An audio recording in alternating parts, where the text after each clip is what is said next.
Hey everyone, this is Lisa from NYC Gal Outs. Welcome back to my channel. We are talking Real Housewives of Salt Lake City. I don't even know what episode we're on because I watch it on Peacock, and legit, they have it like all messed up. This latest episode that just aired, let's talk about it. We went from the soup man to the suit man. I was actually kind of disappointed that the soup man wasn't real. Angie says that she invited Mary over because she wants to resolve their issue and whatever. And Heather says that, she was disappointed that Lisa left because she didn't get to hear her invite everybody to below deck. So there's going to be a below deck crossover. Now, even though there has been housewives, singular housewives that have gone on below deck, this is the first time where there is a franchise crossover. There has never been a housewife franchise crossover. So that is really awesome. I'm really looking forward to it. Lisa Barlow actually did start Salt Lake City. I already said it, but if you're new to the channel, I'll just give you a real quick recap. So Lisa Barlow hired a production team to film a sizzle reel about entrepreneur women in Salt Lake City.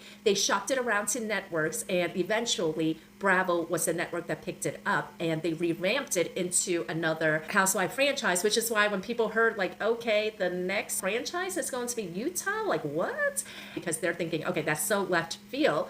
But it was because this was not a franchise that Bravo developed themselves. So she really did create what became Salt Lake City. So I feel like because of that, ladies, they kind of want to take her down a notch, They really want to give Lisa her comeuppance. I feel like in all the franchises, everybody gets a turn, right? Maybe this season is Lisa's turn, whatever. I enjoy Lisa. She has that narcissism that they all have. They all got it. I don't care what anybody says. Mary especially has it. I know there's a lot of Mary Cosby fans out there, but listen, just because you're a fan of somebody, don't be in a cult, okay? Let's keep it real. She has screaming narcissistic traits. And look, I'm a fan of Lisa Barlow, but she's at a level of Delulu that I find entertaining, And she has some narcissism in her. They all do. And look, to be real, we all do. We all have narcissistic traits in us. That doesn't make us like a DSM-5 narcissist. You know what I'm saying? We all like to boost our own egos. We all like to embellish our stories. We all like to be either the hero or the victims of our own stories. Anyway, my whole entire point is I like Lisa, but I'm still able to say, yeah, the girl's a little delulu. She's a little full of herself, but that's okay though. Now, the problem I have with all of that is that Heather then goes and meets up with Meredith, and that's actually the last scene of the episode. She and Meredith meet up to go for a walk and whatever. And to me, it feels like when she met up with Meredith, her agenda was to try to cause a rift between her and Lisa. If you watch enough of these housewife shows, after the ladies become comfortable with each other, they start self-producing. It's what I felt like happened over there in OC. I feel like on Salt Lake City, Bronwyn, Angie, and Whitney, they probably were in some sort of like, let's take Lisa Barlow down and whatever. And maybe Heather was dragged in later on, or maybe from the beginning. I don't know. We'll see. But I feel very strongly that just the way everybody is moving, that it feels like, yeah, you guys are a little bit too involved in this friendship. And that feels very suspicious to me. I see like all of the self-production going on.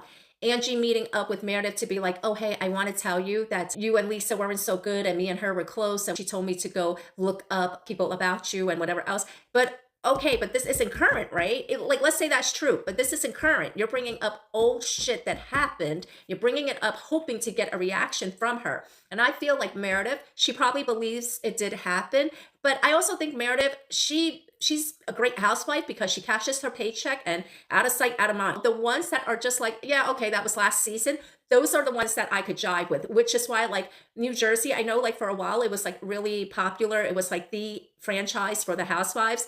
But man, that freaking season after season of like the sister-in-laws, I'm just like, yeah, no, thank you. Meredith doesn't have that energy. She probably believes that Lisa did say it, but she's probably thinking to herself, well, you're telling me that when me and her weren't in a good place, that this is what happened. So unless you're telling me that she told you to say this like last month, yeah, it's not going to light the fire under my ass that you thought it was going to be. I think that's why Angie was kind of upset that it didn't go the way that she had hoped, that Meredith wasn't taking the bait. But I feel like in this episode, Heather's like, okay, let me get a shot at it. Because now Heather, when she's walking with Meredith, she's kind of trying to say, well, Lisa, she's been doing this with everyone. Here's the thing though. I feel like I do not recall Lisa saying anything about Heather. But now they do a flashback where Meredith was like, well, Angie came out and said that you were doing Barbie sister kicks Are we supposed to believe that? Good point, Meredith. Good point. And I will say that for the longest time, Angie blamed Meredith for the whole Sean being gay rumor. But if you watch season 4, what actually happened was that Monica and Whitney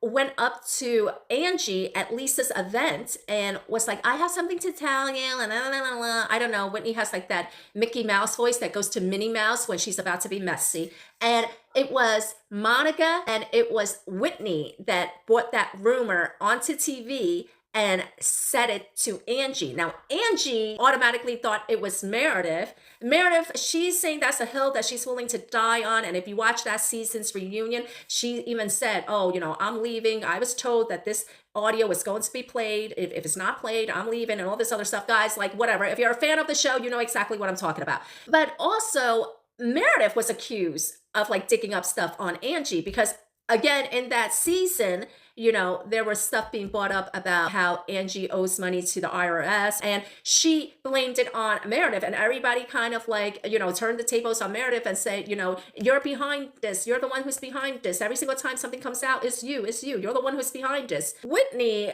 since like the first season, she's been coming after Lisa and John's marriage. I think like people have conveniently forgot that her and her cousin, they stopped being cool like that because she tried to drag her cousin into her whole jazz ticket BJ mess. And her cousin was like, no, don't put me in that bullshit. You told me about it, but I was never with you when you allegedly heard it. That's why they had a falling out. I think people like to conveniently forget about stuff like that, which is why I'm starting to feel like, okay, now this is getting a little bit self-produced. I see where this is heading. This is supposed to be the Lisa Barlow takedown season. But in order for it to be a takedown season, you got to have everybody bringing down that person, right? Meredith is not biting. She's not taking the bait. And I think that's really frustrating for the other ladies. But I will say this, though. Heather Gay, she looks tea. Body is tea. I don't care if she's on Ozempic, whatever. Listen, to me, body positivity is whatever makes you feel positive about your body. I don't know if Mary is like being for real or if she senses that, okay, people like my quirky personality.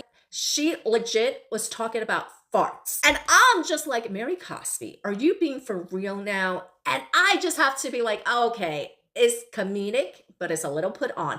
It was still entertaining, though. I enjoy it because, like, legit, who else could talk about farts? Farts unite us all because we all fart. And by the end of it, they're soul sisters again. So kudos to them. When Brittany sat down with her youngest daughter, Olivia, oh my God, I was getting all the feels coming out of my TV screens. Let me tell you, I know people hate Brittany. I don't hate anyone because I legit don't know these people. Like, unless you did something to me, why would I hate somebody on my television screen? That's why when people are like, I hate this person or I hate that person, I'm like, girl, you don't even know this person. Like, what do you mean you hate them? I feel like unless something directly affects me, I don't hate anyone. Don't get me started on politics because when it comes to politics, then I do say that I hate certain people. But you know what? Politics, despite what people believe, your vote does matter. Your vote affects me. Okay, it affects me with the prices of my groceries, and it affects me in that my husband's not getting a paycheck right now because he's legit in the military. Anyway, again, I digress. I'm sorry. My brain is like just somewhere else. But now I like Brittany. She's kooky. She's weird. She's legit like batshit crazy. But, she's that good delulu that I enjoy. So with Brittany, she has to sit down with her daughter, Olivia. And she said, the last time we tried to do this, I had a 30-minute break in between my job. I went to your house and Jerry came over and you guys started making out. But what got me in my feels was that Brittany, even if she's being performative in all of her other scenes, she was not being performative in this scenes. So that had me all in my feels. I genuinely hope that they do repair the relationship because, and I think this is very significant, Olivia even said, my mother was a great mom. My mother was a present mother. She was someone who was there for all of the recitals, all of the field trips. So look, I'm going to give Brittany grace because her daughter even acknowledges that her mother was like the best mother until she remarried. And the grace that I'm going to give to Brittany is that Brittany was in a very Mormon upbringing, very much like Heather's, and is hard to break away from that. I mean, I don't want to put down the Mormon faith or anything, but like, look, Heather Gay has a 3-part docuseries coming up on November 11 on Peacock, and it's basically like kind of what Leah Remini did for Scientology. I mean, they're kind of putting like a really bad spin on being a Mormon. I don't know how the Mormon faith is. But look, I'm raised Catholic, and legit, like, you could look at the Catholic faith as like a freaking pagan faith, eating the body of Christ and drinking the blood of Christ through wine and crackers. Okay, I'm just saying, you could find negativity in all religions. I watch a really great one on Peacock about the Amish faith. But I say all of that to say that Brittany, she was probably raised to put the husband first, and maybe Olivia didn't see it when her parents were still together, because those were her parents, you know, so you're not going to be critical of it when it's your mom and dad. I feel like maybe Olivia didn't recognize it when it was her father, because that's her father, but she sees it, or she's more aware of it when it was her mother's second husband. So for that, I give Brittany grace, because again, like I say, you don't just all of a sudden become a very present mother and then all of a sudden go to neglecting your children. I hope they work it out.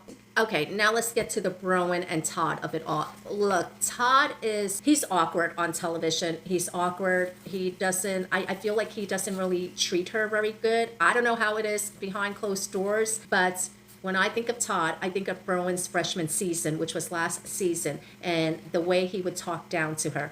Case in point, when Meredith had her bat mitzvah, I don't know, I can't remember who was arguing or whatever, but Bronwyn was in the mix of it, and Todd was saying to her, he was mic'd up, and maybe he thought that it wouldn't be caught on camera, but listen, when you're mic'd up, everything's caught on camera, even if you think you're whispering. You're embarrassing yourself. Lower your voice. You're embarrassing yourself. I remember him saying that to her. And then even at the reunion, he was doing that too. Stop talking. Stop talking. You sound like an idiot. Stop talking.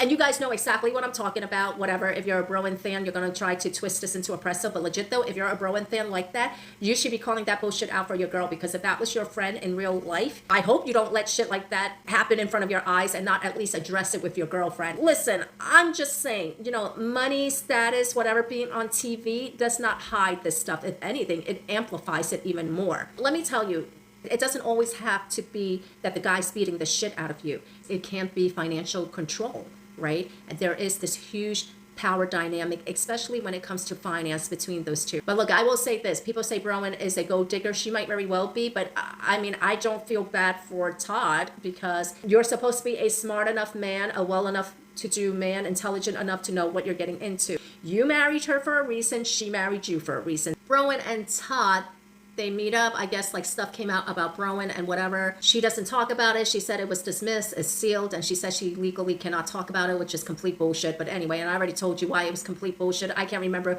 which video it was, but it's one of those videos from like a few weeks back, and I already said why it was bullshit. Now, Todd automatically blames it on Lisa. You know what? I don't know if I actually believe that it's Lisa who did that. I'm going to tell you why.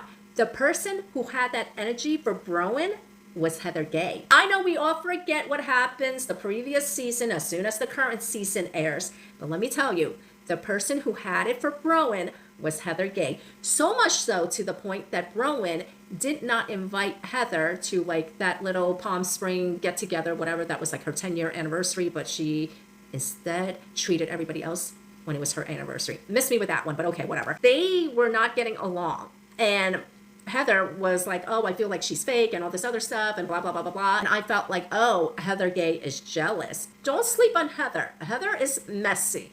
She is messy. Let me tell you, a hill that I will die on is that Heather got fucked up Botox. You get the Botox right here on the forehead. You get it right here, the laugh lines. You get it right here. This is where the crow's feet are. I'm not white, so I don't have crow's feet. So don't put it past Heather Gay.